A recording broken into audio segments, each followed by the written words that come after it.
ఓ పక్క ఇంట్లో పనులు చేసుకుంటూ, ఓ పక్క పిల్లల్ని చూసుకుంటూ, టైంకి భర్తని డ్యూటీకి పంపిస్తూ, మనము ఆ టైంలో రోబోలాగా తిరుగుతాం చూసారండి.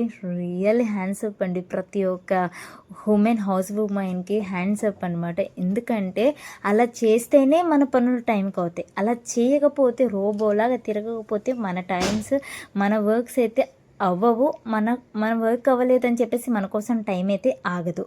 సో ఆ టైంలోనే మనము ఒక రోబోలాగా వర్క్ చేస్తాం చూడండి. నిజంగా హ్యాండ్స్ అప్ ప్రతి ఒక్క ఆడపిల్లకి, ప్రతి ఒక్క హౌస్ ఉమెన్కి, వర్క్ ఉమెన్కి ఇంకా హ్యాండ్స్ అప్. ఎందుకంటే వాళ్ళు పెట్టుకునే ఆ స్పెసిఫిక్ టైం పీరియడ్లోనే వర్క్ అంతా కంప్లీట్ చేసుకుని ఆఫీసెస్కి వెళ్ళిపోయి మళ్ళీ అక్కడ వర్క్ చేసుకొని మళ్ళీ ఇంట్లోకి వచ్చి ఇంటి వర్క్ చేసుకునే ప్రతి ఒక్క తల్లికి, ప్రతి ఒక్క హౌస్ వైఫ్కి, ప్రతి ఒక్క సిస్టర్కి, ప్రతి వాళ్ళకి హ్యాండ్స్ అప్ అండి నా తరపున, నా వీడియో తరపున.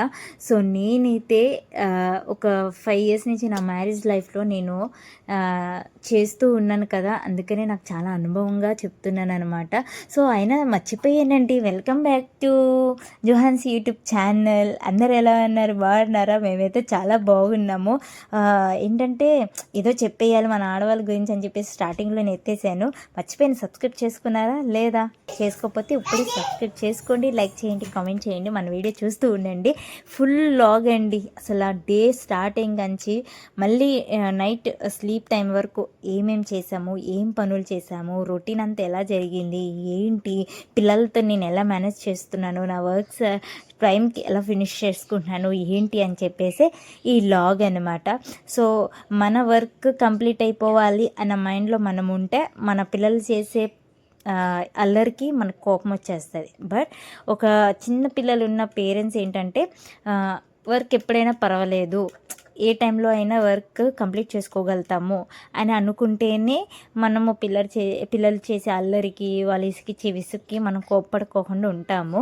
లేదు ఈ టైంకి మన వర్క్ అయిపోవాలన్నప్పుడు పిల్లలు ఆ రోజే మారం చేస్తారు చూడండి. రియల్గా బీపీ లేసిపోతుంది. కానీ ఆ టైంలో వర్క్ అవ్వకపోయినా పర్వాలేదు, నిదానంగా చేసుకుందాంలే అనుకుంటే మన పిల్లల్ని మనం హ్యాపీగా చూసుకుంటాము. వాళ్ళ మీద మనం కోప్పడము, కొట్టము, మళ్ళీ మనం బాధపడము అనమాట.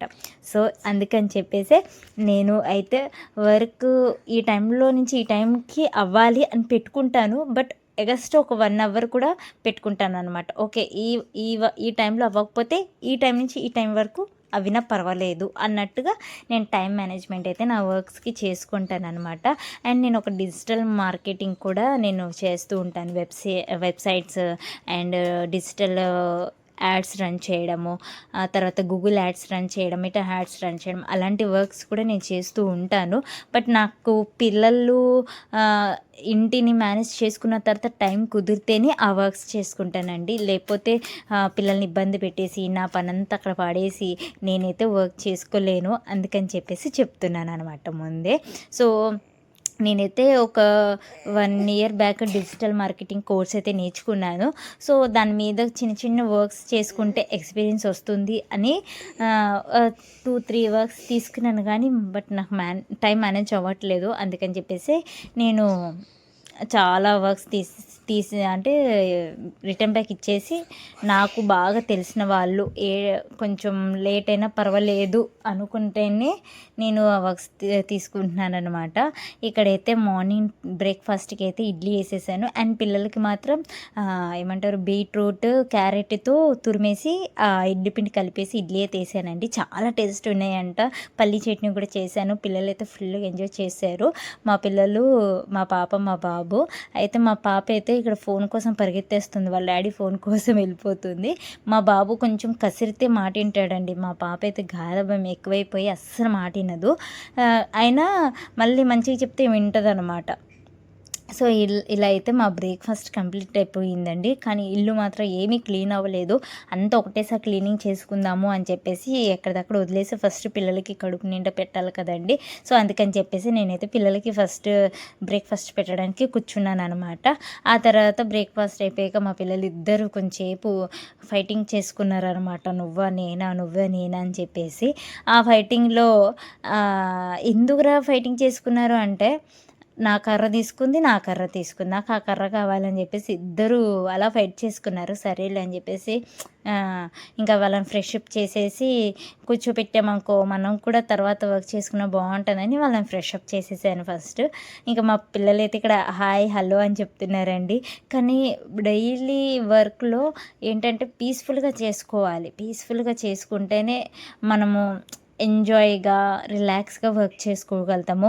ఏమేమో మనం థింకింగ్ చేసుకుంటూ అలా చేసినా మన వర్క్ మనస్ఫూర్తిగా చేసినట్టయితే నాకు అనిపించేదండి. అందుకని చెప్పేసి నేను లేట్ అయినా పర్వాలేదు మెల్లగా చేసుకుందాము అని చెప్పేసి అనుకుంటాను అనమాట.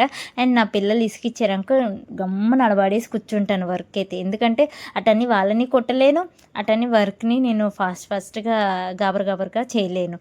అందుకని చెప్పేసి పిల్లలు ఇసుకిచ్చారనుకో ఇంకా వాళ్ళతోనే కూర్చొని వాళ్ళు మూడ్ బాగున్న తర్వాత వర్క్ చేసుకుంటాను అని చెప్పేసి అప్పుడు నేనైతే వర్క్ చేసుకుంటానండి. అలా జరుగుతుంది నా షెడ్యూల్ అయితే. ఇప్పుడు ఇంకా మా పాప కొంచెం పెద్దగా అయింది కాబట్టి అర్థం చేసుకుంటుంది, ఏదైనా చెప్తే అర్థం చేసుకుంటుంది. కానీ కాళ్ళకి అడ్డం పడిపోతుంది ప్రతి పనికి, ఎత్తుకో ఎత్తుకో ఎత్తుకో అని చెప్పేసి. అప్పుడైతే కొంచెం కోపం వస్తుంది, కానీ ఏం చేస్తాం, ప్రతిసారి కొడితే బాగోదు కదా, అలాని కసిన్న మొహం చిన్ని మొహం పెట్టుకుంటున్నారు. అండ్ మా ఇంట్లో పెద్దవాళ్ళు కూడా ఎవరు లేరండి, ఎవరైనా దగ్గర తీసుకోవడానికైనా ఇంకా నేనే కొట్టాలి, నేనే దగ్గర తీసుకోవాలి, నేనే ప్రేమ చేయాలి, అన్నీ నేనే చేయాలి వాళ్ళకి. అందుకనే అంత ఇది ఎందుకు, అదేదో వాళ్ళు ఏడ్చినప్పుడు గమ్మున కూర్చున్నామంటే అయిపోతుంది కదా అని చెప్పేసి ఇంకా అలా కొంచెం వర్క్ డిలే చేసేసి వాళ్ళతోనే టైం స్పెండ్ చేస్తాను అనమాట. ఇక్కడైతే నేను చెప్తున్నాను మా ఇల్లు ఇలా ఉంది అని చెప్పేసి. సో మా ఇల్లు అయితే అక్కడ బట్టలు మంచమంతా గాబరుగా ఇల్లంతా గాబరుగా ఉంది కదా. సో అందుకని చెప్పేసి వర్క్ చేసుకుంటూ పిల్లల్ని చూసుకుందాంలే మెల్లగా అని చెప్పేసి మా పిల్లలకి చెప్తున్నాను, డిస్టర్బ్ చేయొద్దు, వర్క్ చేస్తుంది అమ్మ అని చెప్పేసి. అండ్ నేను వీడియో ఎందుకు తీసానంటే అసలు నా వర్క్ ఏ టైం కల్లా నా వర్క్ ఫినిష్ అవుతుంది అని చెప్పేసి నాకు కూడా ఎప్పుడైనా చూసుకోవడానికి, లేదా మా పిల్లలకి రేపొద్దున పెద్దయ్యాక చూడండి మిమ్మల్ని పెట్టుకుని నేను ఇలా పని చేశాను ఇంట్లో అని చెప్పి వాళ్ళకి చూపించడానికి బాగుంటుంది కదా అని చెప్పేసి అయితే లాగ్ అయితే తీసుకున్నానండి. అండ్ మా పాప అయితే ఇక్కడ అన్నీ హెల్ప్ చేస్తుంది, బట్టలన్నీ తీసిస్తుంది అనమాట. నాకు తీసి ఇవ్వడమేమో కానీ మళ్ళీ అంతే ఎగస్ట్రా బట్టలు అయితే నార్మల్లో నుంచి తీసి పడేసింది తర్వాత మా పాప. ఇంకా మా బాబు అయితే అద్దంకి కొడతా బీరువాకి ఇది చేస్తూ ఉన్నారు. అలా కూర్చోరండి, ఎందుకంటే టీవీ పెట్టినా అది మోగుతూనే ఉంటుంది కానీ ఆ టీవీ చూసేది ఉండదు, పెట్టేది ఉండదు. ఎక్కడైనా పిన్ని దొరికినా గోడలకి రాసేస్తారు, అక్కడికి రాసేస్తారు, ఇక్కడ రాసేస్తారు. కానీ అసలు మన తల్లిదండ్రులు ఆ కాలంలో ఎలా పెంచారో తెలీదు, 5 మందిని 10 మందిని. కానీ ఇద్దరికే నా ప్రాణం పోతుంది వాళ్ళని మెయింటైన్ చేయలేక, వాళ్ళని కరెక్ట్గా ఇది చేయలేక చాలా అనిపిస్తుంది. కానీ అప్పుడు రోజుల్లో ఏంటంటే మనుషుల్లో స్వార్థం ఉండేది కాదు, ప్రేమే ఎక్కువ ఉండేది. ఎవరి పిల్లలనైనా ప్రేమగా చూసుకునే వాళ్ళు అప్పుడు కాలంలో. ఇప్పుడు ఏంటంటే ఎవరికి పిల్లల్ని ఇవ్వాలన్నా భయం వేసిపోతుంది, అలాంటి లోకంలో మనం ఉన్నాము. సో మన అమ్మ వాళ్ళు ఏంటంటే మన పూర్వీకులు అలాంటి మనుషుల దగ్గర ఉన్నారు కాబట్టి పిల్లల్ని చక్కగా బయట వదిలేసి వాళ్ళ పొలం పనులకి వెళ్ళినా లేకపోతే బయట వదిలేసి. నువ్వేం చేస్తున్నావు అమ్మ ఇక్కడ, ఏం చేస్తున్నావా అమ్మ? ఆయన కూర్చొని టీవీ చూస్తే డబ్బులా ఏవి డబ్బులా బొంగు తల్లి బయట వదిలేసి బంధువుల దగ్గర వదిలేసిన వాళ్ళు ఒక ఏమంటారు టెన్షన్ లేకుండా నిర్భయంగా పనులు చేసుకుని ఇంటికి వచ్చేవాళ్ళండి. ఇంకా పైగా ఏంటంటే అప్పుడు రోజుల్లో అందరు జాయింట్ ఫ్యామిలీస్. సో తాతయ్య, నాయనమ్మ, అత్త, పిన్ని, బాబాయిలు ప్రతి ఒక్కరు మన ఇంట్లోనే ఉండేవాళ్ళు అనమాట. అలాంటి ఫ్యామిలీస్ అప్పుడు రోజుల్లో ఉండేవి. అందుకని చెప్పేసి అంత రిస్క్ అయితే అనిపించలేదు. బట్ మదర్కి ఉంటుంది, అంతమంది పిల్లల్ని టేక్ కేర్ చేసుకోవాలి, ఫుడ్ ప్రిపేర్ చేయాలి అది అని. కానీ ఎక్కడికి వెళ్ళినా లేకపోతే కొంచెంసేపు నిద్రపోయినా ఒక గంట అలా అలసట తీసుకున్న అరే నా వాళ్ళు ఉన్నారు కదా అన్న ఒక ఇదిలో ఆ టైంలో రెస్ట్ తీసుకోవడానికైనా ఉండేది. బట్ ఇప్పుడున్న పొజిషన్లో ఎంత అయిన వాళ్ళైనా నమ్మడానికి లేకుండా అయిపోయిందండి. అది చుట్టుపక్కలే అవని, సొంత వాళ్ళే అవని, తెలిసిన వాళ్ళే అవని, ఫ్రెండ్సే అవని, ఒక నమ్మకంతో పిల్లల్ని పెట్టి వెళ్ళడానికి లేకుండా పొజిషన్లో ఉండిపోయామన్నమాట. అండ్ మొన్న ఒక ఇన్సిడెంట్ జరిగింది కదండి మదనపల్లిలో, అది మాకు దగ్గరే అనమాట. అసలు ఎంత భయం వేసిందో, అసలు గుండెంత బరువెక్కిపోయింది. ఒక అలజడి అనిపించింది గుండెంతా. ఎందుకంటే ప్రతి ఒక్క ఆడపిల్ల ఉన్న తల్లికి, పేరెంట్స్కి ఖచ్చితంగా ఆ టెన్షన్ అనేది ఉంటుందండి. ఆ గుండె బాధ అనేది ఉంటుంది. అరే ఈరోజు ఆ పాప రేపొద్దున ఏంటి, మన ఆడపిల్ల సంగతి ఏంటి, తనకు సేఫ్ ఏంటి అసలు అని ఆ టెన్షన్ అయితే ఖచ్చితంగా ప్రతి ఒక్క తల్లిదండ్రులకు ఉంటుంది, ఆడపిల్ల తల్లిదండ్రులకి.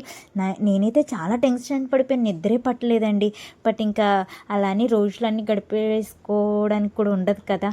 ఇంకా గాడ్ మీద డిపెండ్ అయిపోయి మనం జాగ్రత్తలో మనం ఉండి మన పిల్లల్ని మనమే సేఫ్గా చూసుకుంటేనే మన పిల్లలు సేఫ్గా ఉంటారు. తప్ప ఎవరో ఉన్నారు, ఎవరో చూస్తారు, ఎవరి మీద డిపెండ్ అయ్యేదాము అనుకుంటే ఈ రోజులు అలాంటి రోజులు అయితే కావండి.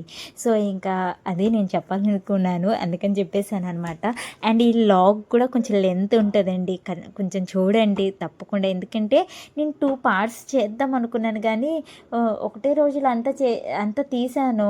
ఆ తర్వాత ఏమో ఎడిటింగ్లో కూడా అన్ని వీడియోస్ కలిపి పెట్టేశాను. మళ్ళీ అది ఎలా డివైడ్ చేయాలో నాకు రావట్లేదండి, అందుకని మొత్తం పెట్టేస్తున్నాను. కొంచెం లెంతీ అయినా చూడండి, ఓకేనా. అండ్ ఇలా లాంగ్ వీడియోస్లో కొన్ని నా లైఫ్ ఎక్స్పీరియన్స్ కూడా చెప్పాలి, ఎవరికైనా యూజ్ అవుతుంది కదా.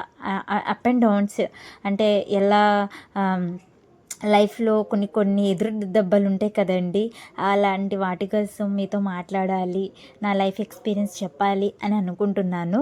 సో ఇక నుంచి లాంగ్ వీడియోస్లో ఖచ్చితంగా అలాంటి వాటి కోసం డిస్కస్ చేద్దాము. సో మీరు తప్పకుండా గుర్తుంది కదా, సబ్స్క్రైబ్ అయితే చేసుకోండి. అండ్ ఈ దోసకాయ కూర అయితే మా అమ్మమ్మ నేర్పించిందండి. మా మమ్మీ కూడా అలాగే చేసేది. మా మమ్మీ ఏంటంటే మాకు కొంచెం ఏజ్ వచ్చింది, ఇంకా ఊహ తెలిసింది అనే టైంలో మా అమ్మగారు చనిపోయారనమాట. సో మాకు ఇంకా మా దగ్గర ఉండి మమ్మల్ని చూసుకున్నది ఇంకా మా అమ్మమ్మ అనమాట. మా అమ్మమ్మే మా దగ్గర ఉండి చూసుకుంది. సో మా డాడీ, మా అమ్మమ్మ, వీళ్ళు, మా తమ్ముడు, మేమందరము కలిసి ఉండేవాళ్ళం అనమాట. సో మా అమ్మమ్మకి ఇలా వండితేనే చాలా ఇష్టం. మన స్టైల్లో నూనె వేసి ఉల్లిపాయలు వేయించి, తర్వాత టమాటాలు వేయించి, పచ్చిమిర్చి, కరివేపాకు వేయించి అలా చేస్తే మా అమ్మ అస్సలు తినేది కాదు. ఇలా అప్పుడు కాలంలో ఇలా చేసుకునే వాళ్ళంట. సో అలా చేస్తేనే మా అమ్మమ్మకి చాలా ఇష్టం అనమాట. అండ్ ఇది టైము ఏమంటే తక్కువ అనిపిస్తుంది. మనం స్టవ్ దగ్గర ఉండి నూనె వేసి ఉల్లిపాయలు వేయించి కూర చేసే దానికంటే ఇలా కలిపి పెట్టేసుకున్నాం అనుకో, మనకు కొంచెం టైం సేవింగ్ అనిపిస్తుంది అనమాట. సో చిన్నపిల్లలు ఉన్న వాళ్ళు ఏంటంటే కొంచెం వాళ్ళకి ఇంకా ఎక్కువ పనులు ఉంటాయి కాబట్టి ఇలా టైం సేవింగ్ కుకింగ్ చేసుకున్నాం అనుకో తొందరగా అయిపోతుంది అనమాట. సో నేను అలా కలుపు పెట్టేసాను. ఆ తర్వాత కొంచెం ఎండి చేపలు, మెత్తళ్ళు అంటారు కదా, అవి కూడా నానబెట్టేసుకున్నాను అనమాట. సో నేను అలా చేసి వచ్చేలోపు మా పాప ఉయ్యాల ఏం చేసింది చూడండి. ఒకవేళ జారి పడితే ఏంటి పొజిషన్, తలకి దెబ్బ తాకుతుంది కదా, అస్సలు భయం లేదండి, అలా చేస్తారన్నమాట మా పిల్లలు.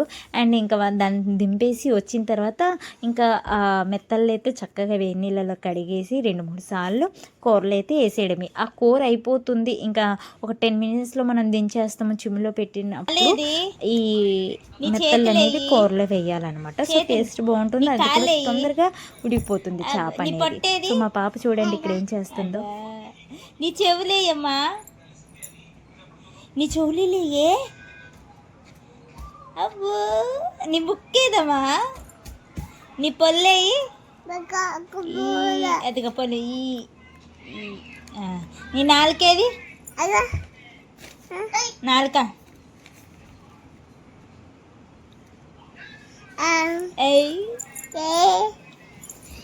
అంతేనా, ఇంకా చెప్పవా? నీ పేరేంటమ్మా? నీ పేరేంటి? విశిష్టనా? బంగుతులు. అమ్మ. అన్న పేరేంటి? పిల్లలతో అలా కొంచెం ముచ్చటించిన తర్వాత మా బాబుకి డ్రాయింగ్స్ అంటే చాలా ఇష్టం అనమాట. సో ఏదో ఒక బొమ్మలు గీస్తూనే ఉంటాడు. వాడికి చాలా ఇంట్రెస్ట్. మనం ఎంకరేజ్ చేసామనుకో ఇంకా గీస్తూ ఉంటాడు. సో నేను మా బాబుకి అయితే అది ఇచ్చేసాను అనమాట. సో గీసుకోరా బాబు, బొమ్మలు వేసుకోరా అని వేసి మళ్ళీ నాకు చూపిస్తున్నాను. వావ్ వావ్ అనాలన్నమాట. మా బాబు హ్యాపీగా ఫీల్ అవుతాడు. చాలా క్యూట్గా వేస్తున్నారు. అండ్ తర్వాత పనులన్నీ అయిపోయిన తర్వాత నేను ఒక ఎనర్జీ డ్రింక్ అయితే తాగుతాను. సో అదే అనమాట, బీట్రూట్, క్యారెట్, కొంచెం అల్లం, నిమ్మకాయ జ్యూస్ అయితే నేను తీసుకున్నాను. ఇదేనండి మన full A day in my life. నచ్చిందా? నచ్చితే సబ్స్క్రైబ్ చేసుకోండి. And thank you for watching.